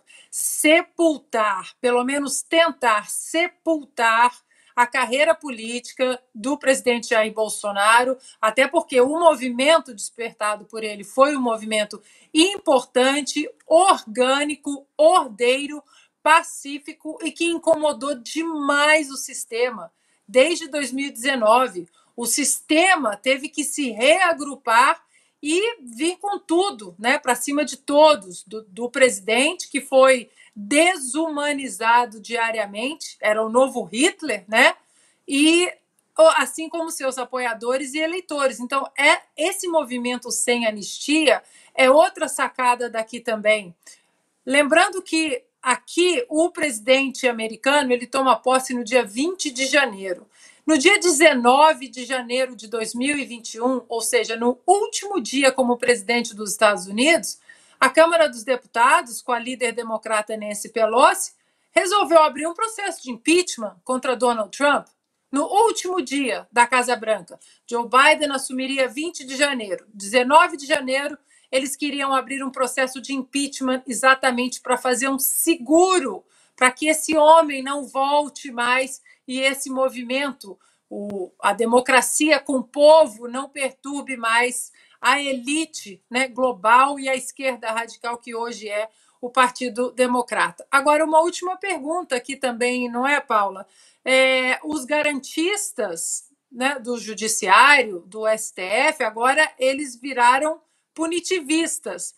E onde está a turma dos direitos humanos, seja da OAB, seja de ONGs, o pessoal que fala tanto em direitos humanos, Cadê essa gente agora para saber como estão sendo tratados essas 1.200 pessoas presas, sem sequer saber por que estão encarceradas lá naquele ginásio, se há comida, se há água? O pessoal dos direitos humanos, eles de repente entraram em silêncio, né? Pessoal, a gente lembra você que está nos acompanhando que, em razão da punição imposta pelo YouTube, a partir de hoje, pelos próximos 15 dias, o programa Oeste Sem Filtro está sendo transmitido no Twitter da Revista Oeste e também nas plataformas Vimeo e Rumble. Lembrando que no Rumble temos mais de, agora, 36 mil pessoas nos acompanhando ao vivo. A gente pede para vocês compartilharem esse link nas redes sociais, no WhatsApp, no Telegram. É muito importante que esse link chegue também para outras pessoas. Não esqueça também de deixar o seu like, o seu comentário e de se inscrever também agora no canal do Rumble. E lembrando, pessoal, o site da revistaoeste.com continua funcionando normalmente com as notícias mais quentes do dia relacionadas à política e economia. Então, é só entrar no site revistaoeste.com para você ter todas as informações, tudo de mais relevante que acontece no seu dia aí para você. E claro, a nossa revista digital também continua ativa. Normalmente, para você que é assinante, pode acessar sem problema algum. E se você ainda não é assinante, a gente convida você a fazer a sua assinatura para acessar os textos dos melhores jornalistas do Brasil, nessa que é hoje a melhor revista digital do país. Então é só apontar a câmera do seu celular para o QR Code que aparece ou entrar no site revistaoeste.com/cine, lembrando que a nossa revista é 100% digital. E agora a gente tem um recadinho rápido para você do nosso parceiro, mas fique conosco que a gente volta já já com mais informação e mais notícia. Pessoal, vocês sabiam que 60% da população brasileira possui uma doença chamada esteatose hepática? É aquilo que a gente costuma chamar de gordura acumulada em excesso no fígado e que pode, inclusive, matar. Mas eu tenho uma boa notícia. Esse problema de gordura no fígado tem solução e de forma natural. É isso mesmo, Lívia? É isso mesmo, Paulo. Um prazer estar aqui. Muito obrigada. E olha, quero dizer para você que tem solução sim. Existem 3 tipos de esteatose hepática: medicamentosa, alcoólica e não alcoólica. E é essa que preocupa. Primeiro, você precisa entender que você é aquilo que você come. Se o colesterol está alto, quer dizer que é muita gordura que está no seu sangue. Se você não cuidar, você corre o risco de ter até um infarto, tá? O resultado de quem usa o Liquiflora é nítido. Esses níveis vão se regulando, você evitará infarto, AVC e a própria cirrose. Além disso, você usando o Liquiflora, o seu intestino fica mais saudável. O fígado vai ficando limpinho, você não terá cirrose, nem dor de cabeça e nem aquela sensação de acordar com ressaca. É por isso que ele hoje é o produto mais procurado do Brasil. A partir dos 14 anos já pode fazer uso, porque é um produto 100% natural, sem contraindicação, composto por ervas como boldo, carqueja e perroxo, entre outras opções aí de ervas que fazem um papel importante no nosso fígado. É sensacional. E Lívia, conta pra gente, tem alguma promoção especial para quem tá acompanhando a gente agora? Com toda certeza. Ligue agora no 0800 020 1733 que você vai comprar o kit do Liquiflora com 40% de desconto. E esse é um desconto exclusivo para quem está assistindo a gente. O frete para você é grátis e ainda tem presentão. Comprou o kit, você leva, ó, melatonina para ter um sono de qualidade, que a gente pensa nisso também, viu? Isso é importante. Então vou repetir aqui, 40% de desconto e presentes da Oiti. Ligue agora no 0800 020 1733. Agora, 19 horas 18 minutos. E Augusto Nunes, eu quero retomar o assunto que nós comentávamos antes a respeito do tweet publicado pelo Jair Bolsonaro, que relembrou os atos praticados pela esquerda em 2013 e 2019, porque na mesma entrevista coletiva concedida em Araraquara ontem, o Lula afirmou que, abre aspas, nunca vocês leram alguma notícia sobre um movimento ou partido de esquerda invadir o Congresso Nacional, a Suprema Corte ou o Palácio do Planalto, fecha aspas. E a gente vai relembrar aqui que em junho de 2006, isso é uma, tem outras, né? A Câmara dos Deputados foi invadida e depredada por um grupo de arruaceiros ligados ao movimento Sem Terra, comandados por Bruno Maranhão, a quem Lula tratava como, abre aspas, grande companheiro, amigo e um grande militante da esquerda brasileira, fecha aspas. O Silvio Navarro bem lembrou dessa situação lá de 2006, porque essa invasão no Congresso deixou mais de 50 pessoas feridas. O chefe da segurança da Câmara, Normando Fernandes, foi hospitalizado com um afundamento craniano depois de ser atingido por uma pedra. O auxiliar dele foi jogado de uma altura de cerca de 3 metros e teve sequelas graves. A gente está relembrando aí as imagens na tela, e essa reportagem você pode conferir no site da Revista Oeste, que saiu hoje, é isso, Silvio? Ontem à noite. Ontem à noite. Augusto Nunes. Esses não foram tratados não, como terroristas, nada. É esse duplo padrão que faz com que os jornais, a imprensa velha, aí vá para o espaço, né, como tem ido. Essa não precisa não de perseguição do YouTube, porque não conta o que realmente acontece. Então o Silvio estava dizendo, né, a gente não pode dizer que a gente não pode falar que o Lula é ladrão, né? E ele é ladrão, e todo ladrão mente, por definição. Ele precisa se livrar da cadeia, então ele conta mentira, ele diz que ele não confessa. O Lula devia confessar. Agora, o confessor dele é o Frei Beto, que já não é mais religioso, nunca foi, aliás. Então, ele conta para o Frei Beto, fica tudo no âmbito da quadrilha. Ele mente o tempo todo, quer dizer, mente sobre o Bolsonaro. Tá? O Bolsonaro incitou a multidão. O Bolsonaro agiu durante todo o seu governo de acordo com a lei. Foi o único. Só o chefe do executivo agiu assim. Os outros poderes desandaram. Agora, ele incitou mais essa. Então, faroeste é brasileira. É o mocinho que quer prender. O bandido quer prender o xerife. Os casos que já estão surgindo no governo Lula, né, já na primeira semana já surgiu um escândalo. A ministra ligada a bandidos do Rio, né? Se fosse o Bolsonaro, meu Deus do céu. Então agora é o Bolsonaro que fez isso.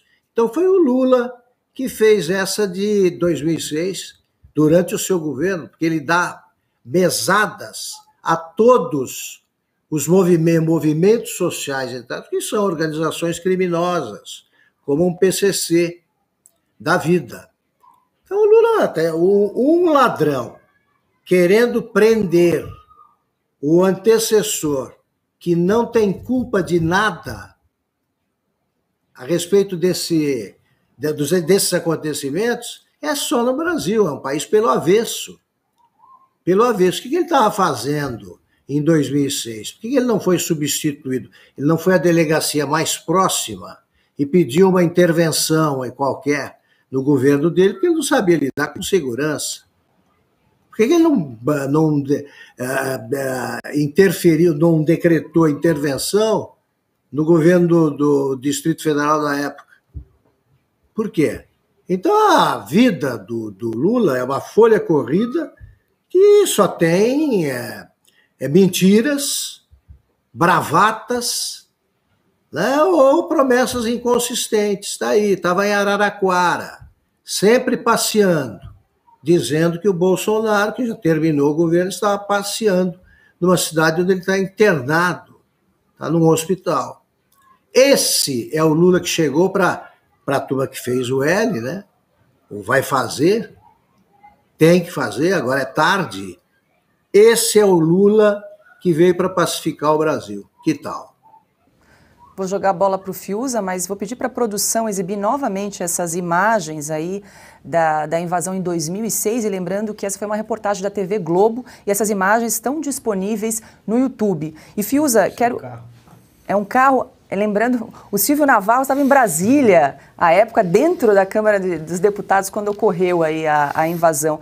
Agora, Fiuza, eu quero adicionar mais uma informação que chegou para a gente agora, uma atualização. O PDT entrou com uma notícia crime na Procuradoria-Geral da República para que o ex-presidente Jair Bolsonaro seja responsabilizado pelos atos de vandalismo e depredação do Congresso do Planalto e do Supremo Tribunal Federal no último domingo em Brasília. Além disso, o partido quer que o PGR Augusto Aras solicite ao STF para que Bolsonaro retorne imediatamente ao Brasil e realize a entrega do seu passaporte. É um festival de leviandades, né?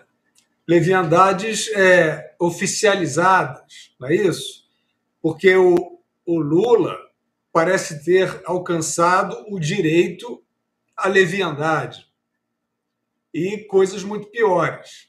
O Lula diz o seguinte, quem sabe o Bolsonaro esteve instigando, incitando essa quebradeira, esse negócio aí, pelas suas redes sociais. Como é que ele pode dizer isso? As redes sociais são espaços públicos, acessíveis a qualquer um. Como é que ele diz, quem sabe o Bolsonaro andou usando suas redes sociais? Ele tinha que olhar, tinha que procurar, verificar. Tem alguma coisa, apareceu em algum lugar o presidente conclamando? Ou se ele achasse, se ele tivesse um indício de que o presidente estava conclamando a violência, a sublevação, ele teria que pedir uma investigação disso, talvez dos canais do presidente, se ele tivesse indício, não é de ato de vontade. Só que ele não tinha indício, só que isso não foi feito. E ele vem dizer, quem sabe o presidente não está incitando, não esteve incitando a violência por suas redes sociais. Isso aí é a apoteose da leviandade. Ele não pode afirmar isso. As redes sociais são públicas. Ou esteve lá presente esse tipo de incitação ou não esteve. Como é que ele diz que, quem sabe, isso aconteceu? Dentro deste novo código perigoso, violento, que está se impondo no lugar do direito no Brasil, o Lula seria criminalizado por desinformação, desordem informacional, segunda geração de desordem informacional, incitação ao ódio, porque ele está dizendo, está responsabilizando o presidente, está incitando o ódio contra aquele suposto incitador. Ele está incitando ao ódio se ele está sendo leviano. Seria o que mais? Fake news? Quais são os outros nomes que estão nessa cartilha grosseira, pueril, que substitui o direito com a complacência de tanta gente? Então, é claro, o Lula chegou, o Luiz Inácio da Silva, cujo passado todo mundo conhece, chegou a esse ponto de falar o que quer, de dizer o que bem entende. Ele tem o direito a ser leviano. Ele tem o direito de chamar os linchadores para cima de alguém, com qualquer coisa que ele fale. Quem transige com isso, quem assiste isso de cabeça baixa, quem aceita esse avanço sobre a legalidade, evidentemente está compactuando com isso. Agora, 19h27 e termina aqui mais uma edição de Oeste Sem Filtro. Muito obrigada pela sua companhia. Boa noite, Ana Paula Henkel. Um dia difícil para a gente, né? Uma ressaca depois desse episódio grave, violento que ocorreu em Brasília. E essa notícia da punição do YouTube, nós que estamos lembrando mais uma vez a você que nos acompanha em plataformas alternativas, no Vimeo, no Rumble e também no Twitter da Revista Oeste, para continuar a fazer esse programa de segunda a sexta-feira para você que nos acompanha. É isso, Paula. Continuaremos sem filtro, né? Combatendo o bom combate, aliados à verdade, ao respeito às leis, ao respeito à nossa Constituição, né? À lealdade à nossa Constituição, aos princípios fundamentais e vitais da nossa República, que é esse, em primeiro lugar, respeito à nossa Constituição. Paula, para não trazer apenas um cenário devastador pós-Capitólio, pós-6 de janeiro, os últimos 2 anos eles foram alimentados por essa narrativa que veio do 6 de janeiro, de que os republicanos são ruins, e comissões e perseguições, mas isso deu uma força a mais também para a própria base, eu não diria nem eleitoral, do presidente Donald Trump, que nós sempre defendemos aqui também, já há algum tempo, que esse movimento de despertar político no Brasil, ele já foi muito além do próprio presidente Bolsonaro. É um movimento agora do brasileiro, é um movimento de quem quer defender a Constituição e uma república saudável.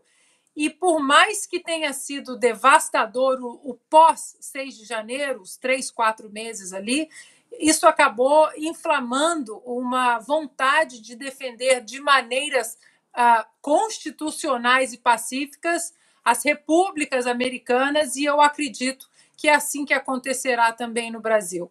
Boa noite, Paula. Boa noite, mestre Augusto Nunes, querido Silvio Navarro, parceiro Fiuza. E muito obrigada a você aí do outro lado. Muito boa noite e até amanhã. Boa noite, Guilherme Fiuza. A gente lembra, continuamos aqui alertas e solidários ao fato de que você continua sem suas redes sociais já há 5 dias, né? Exato, Paula. Boa noite. Obrigado pela solidariedade. Já falamos disso aqui um pouco, né? A gente quer saber os critérios, como sempre, né? A gente não recebe como punição do YouTube. Punição é se explicar o que está errado em algo que nós fizemos. Senão não tem como cumprir.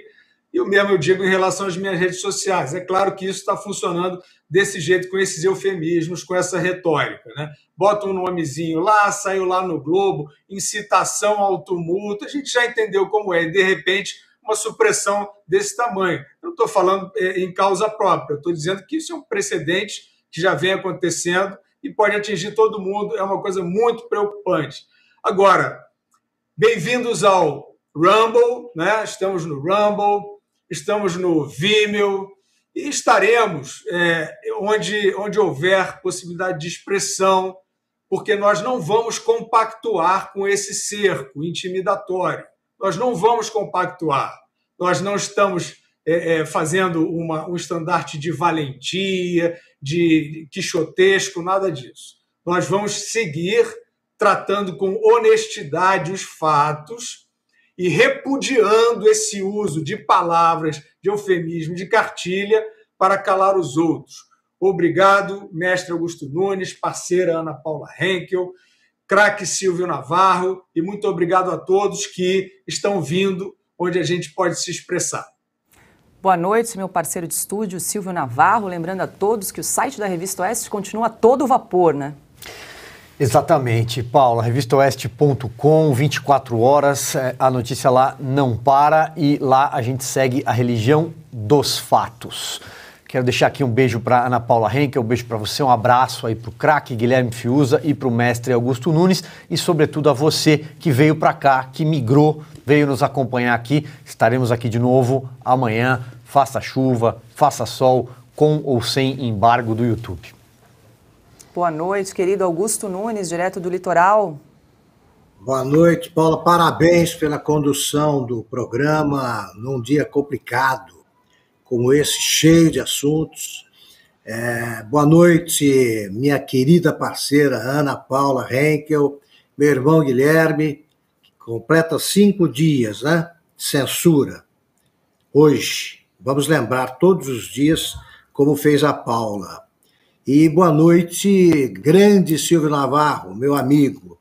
Eu queria só registrar o seguinte: amanhã a gente temos que mostrar o Lula se referindo, absolvendo Stalin, né? No discurso que ele fez em Araraquara, ele diz a certa altura que essas pessoas aí só podem ser os que depredaram, são fascistas, são stalinistas. Aí fala, não, stalinistas não. São nazistas. Quer dizer, ele tem um criminoso, esse sim, genocida, né, um criminoso, um assassino patológico, que é o Joseph Stalin. Esse é o criminoso de estimação. Então, é diferente do Hitler, né, e é diferente dos que agiram no fascismo. Para a gente é tudo igual, é tudo bandido, como o Lula. E quero também fazer um agradecimento especial à nossa audiência, né? A gente pede que o pessoal nos ajude, né? E lendo uma revista que é uma beleza, sendo assinantes da Oeste, e o pessoal responde imediatamente. E agora conseguimos números fantásticos por uma mudança às pressas, né, de plataforma, e vamos continuar como já lembraram os meus parceiros aqui, vamos continuar de qualquer maneira, em qualquer lugar. A gente não para e a gente não recua, porque vocês merecem esse tipo de briga. Uma boa briga. Boa noite. É isso, pessoal. Lembrando, então, agora você de fazer a inscrição nas plataformas alternativas, Rumble, Vimeo e também no Twitter da Revista Oeste. Uma boa noite e até amanhã.